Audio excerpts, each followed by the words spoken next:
Emmett Till was a 14-year-old African-American boy who was visiting family in Mississippi, originally from Chicago. While leaving a convenience store, he said "Hey baby" to a white woman with no foul intent.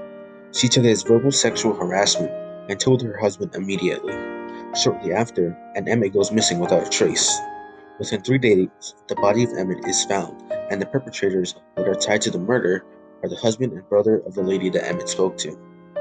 While in court, the two men are found not guilty simply because of their race. Although not the start of the civil rights movement, this injustice was noticed, and one more event would lead people of color down a path of freedom. The start of the civil rights movement began with Claudette Colvin, who refused to give her seat, contrary to the belief of most people, believing that Rosa Parks was the first person to give up her seat. That catalyst movement started the Montgomery bus boycott. It was a boycott of the bus system of Montgomery, the end goal being for the company to lose lots of money, people of color being their main source of income.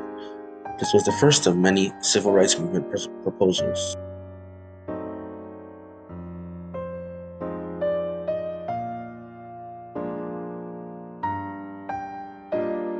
Freedom Riders was an attempt to use white-only facilities to get rid of segregation within social spaces. Most of the protests ended violently because the white people that refused to give up their spaces felt strongly about it, even enough to start violent outbreaks.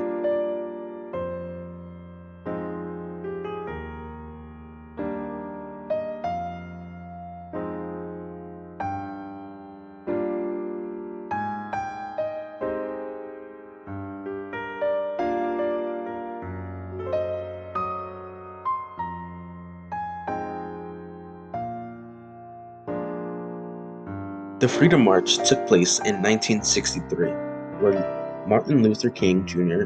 gave his infamous "I Have a Dream" speech. Although systematic oppression still exists in the workplace, those people of color, made a huge change in how the school systems work and how work systems function today.